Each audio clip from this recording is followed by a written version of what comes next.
அனைவருக்கும் வணக்கம் ஃப்ரெண்ட்ஸ். கத்திரிக்காய் முருங்கைக்காயில் நிறைய பயன்கள் இருக்குது. எப்படி நம்மளுடைய வாழ்க்கையில் கத்திரிக்காய் முருங்கைக்காய் இல்லாத ஒரு குழம்பை நம்ம நினச்சி கூட பார்க்க முடியாது. எந்த குழம்பு நம்ம வைக்கிறதா இருந்தாலும் நிச்சயமாக கத்திரிக்காயும் முருங்கைக்காயும் ஒரு எவர் கிரீன் காய்கறி தான் நம்ம சொல்லணும்.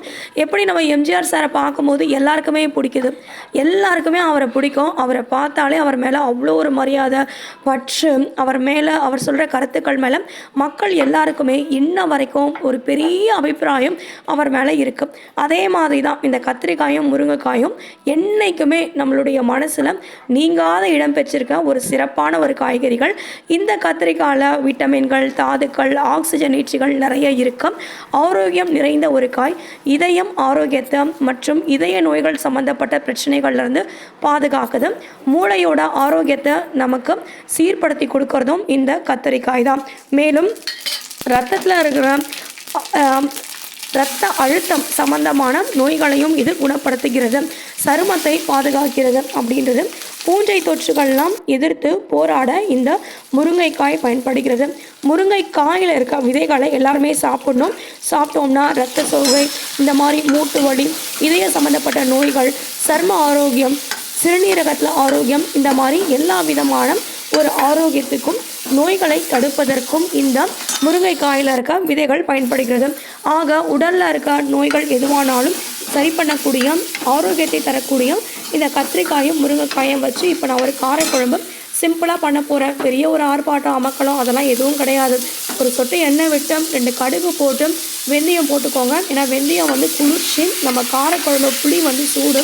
அதனால் 2 வெந்தயம் போட்டுட்டு சீரகம் இருந்தால் போடுங்க, ஒரு மிளகு போட்டால் போதும், வாசனையாக இருக்கும்.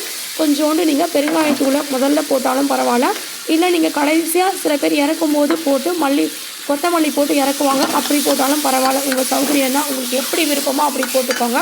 இதெல்லாம் நல்லா பொரிஞ்சு வந்த பிறகு வெங்காயத்தை போட்டு பொன்னிறமாக வதக்குங்க. கொஞ்சோண்டு ஒரு பிஞ்சுனா ஒரு துளி அளவு கொஞ்சோண்டு சால்ட்டு, தூளுப்பு போட்டு நல்லா வதக்கினீங்கன்னா சீக்கிரமாக பொன்னிறமாக வந்துடும்.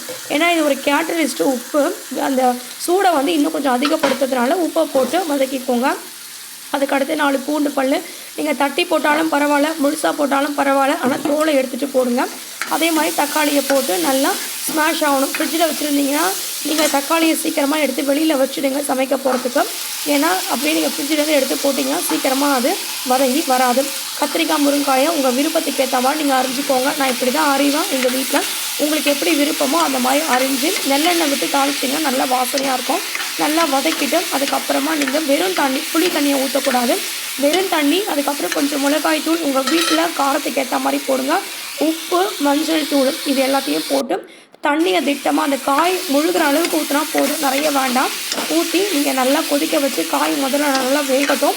வெந்த பிறகு புளியை ஒரு தடவை நல்லா அலசிட்டு அதுக்கு பிறகு நல்லா ஊற வச்சு, அந்த புளியில் கண்டிப்பாக ஓடு இருக்கும், மண் இருக்கும். ஏன்னா பல கஷ்டங்களுக்கு அப்புறம் தான் அந்த புளி நம்மளுக்கு பேக்கெட் பண்ணி வருது. நீங்கள் அவங்க கஷ்டங்களும் புரிஞ்சுக்கணும். புளியை நம்ம ஒரு தடவை க்ளீன் பண்ணி நல்லபடியாக எடுத்து அதை நம்ம குழம்புல ஊற்றி கடைசியாக ஊற்றி நம்ம 2 கொதி வந்த பிறகு இறக்கணும். இறக்கின பிறகு நீங்கள் கொஞ்சம் வெந்தயத்தை நல்லா வறுத்துட்டு எண்ணெய் விடாமல் அந்த தூளை போட்டு இறக்குனீங்கன்னா கூட நல்ல வாசனையாக இருக்கும். இதுதான் குழம்பு. இதுக்கு நீங்கள் ரொம்ப கஷ்டப்படணுன்ற அவசியம் இல்லை. சாதாரணமாக நீங்கள் வச்சாலே போதும், நல்ல வாசனையாக இருக்கும், அருமையாக இருக்கும். எத்தனை பேர் வந்தாலும் நீங்கள் செஞ்சு சாப்பிட்லாம். அடுப்பில் செஞ்சால் இன்னும் ரொம்ப சுவையாக இருக்கும். நீங்கள் கேஸ் அடுப்போ இதே மெத்தடை நீங்கள் ஃபாலோ பண்ணிவிட்டு செய்யுங்க. நல்ல ஆரோக்கியம் இருக்குது. காய்கறிகள் எல்லாத்துக்குமே நமக்கு நிறைய சத்துக்கள் கிடைக்குது. நிச்சயமாக நீங்கள் இதை பயன்படுத்தி நீங்கள் நல்லா இருக்கணுன்ற ஒரே காரணத்துக்காக தான் இந்த வீடியோ நான் போஸ்ட் பண்ணுறேன். நிறைய வேலைகள் இருக்குது, இருந்தாலும் சமைக்கிறதையும் உங்களுக்கு நான் போஸ்ட் பண்ணுறது நீங்கள் நல்லா இருக்கணுன்ற ஒரே காரணத்துக்காக தான்.